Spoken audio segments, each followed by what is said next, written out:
Okay, next I would like to demonstrate a kind of an elaboration on discovering the landmarks for the infraorbital injection. A good way to start is to have your patient, normally we're going to have Connie with her head kind of straight down. In a normal situation we would have the patient with their head tilted back so as to not interfere with the chest as we're giving the injection. Start off by having your patient have their eyes open looking straight ahead. The reason for this is that more often than not, if you draw an imaginary line from the pupil of her eye straight down and intersect that with the inferior border of the orbit here, that line will lie right on line with the actual foramen, as Heather is demonstrating on the skull there. Oftentimes, if you palpate that area, you can actually feel the depression there. So this is our target area. Okay? Very, very important to use the normal anatomy to help you find that. Once you've found that, now we'll have Connie tilt her head back. Oftentimes, very helpful to actually put your finger there once you've located that. Open. Tip your head back a little bit for me. Now, your index finger, retract the tissue, keeping your thumb there.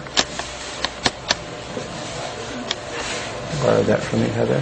Now I'll use 2x2 as kind of a simulate the syringe. Now you've located the foramen. Your thumb is kind of the target. You're using your finger to kind of retract the tissue. Come in at your insertion site and aim for your thumb. A little awkward here, but we can demonstrate that clinically to make that easier for you.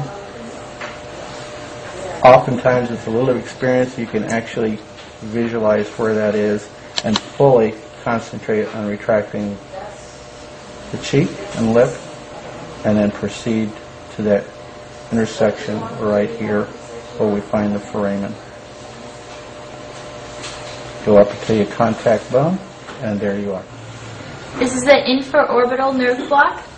The nerves are the anterior and middle superior alveolar, the inferior palpebral, the lateral nasal, and the superior labial.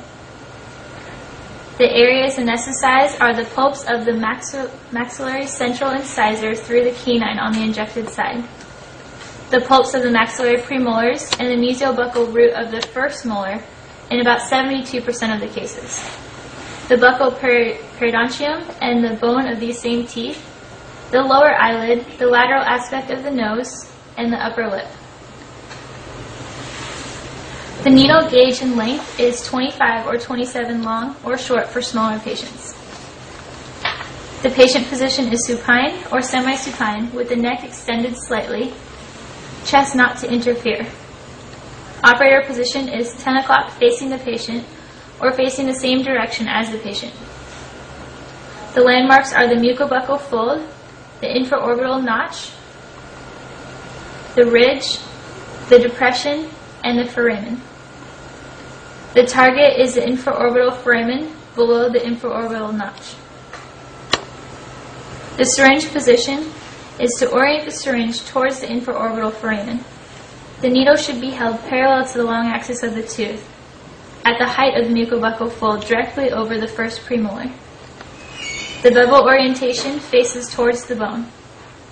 Pressure anesthesia is to maintain a firm pressure with your finger over the injection site both during and at least for 1 minute after the injection to increase the diffusion of anesthetic solution into the infraorbital foramen.